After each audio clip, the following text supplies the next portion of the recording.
Salut. On entend partout que l'intelligence artificielle va tout détruire. Non, pas ce genre de destruction. Quoique.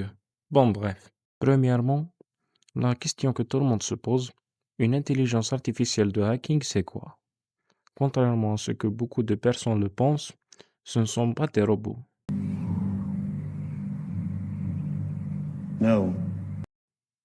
Mais des modèles comme ChatGPT, bon, lui, il n'est pas fait pour ça, mais des cousins, lui, qui s'appellent WormGPT et FraudGPT, ce sont eux dont il faut se méfier. Des as de la cybercriminalité, des spécialistes dans la création de virus et du célèbre phishing. Comme on dit, une image vaut plus que 1000 mots. Alors pourquoi pas faire un test?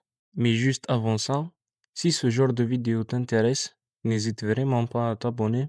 Je suis nouveau sur YouTube. Un peu de soutien ne ferait pas de mal.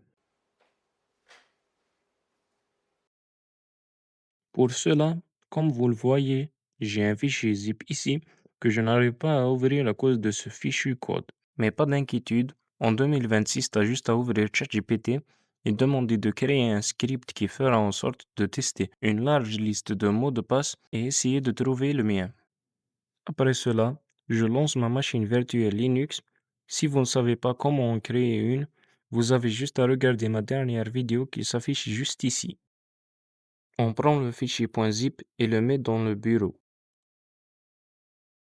On s'assure que c'est bel et bien le bon, puis on crée un nouveau document qu'on renomme comme Monsieur GPT nous l'a bien dit, et on met le contenu du script dedans.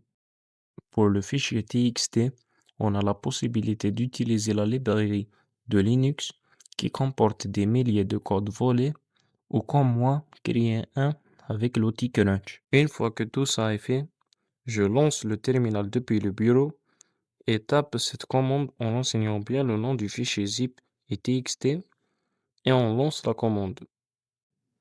Vous voyez, après une multitude d'essais, il a enfin retrouvé mon mot de passe. Si je renseigne le code, le dossier s'extrait et j'ai enfin accès à des dossiers personnels. Avant de partir, comme tout le monde le sait, le hacking est puni par la loi, donc n'utilisez pas ça sur des cas réels sans consentement. Et moi je vous dis à plus.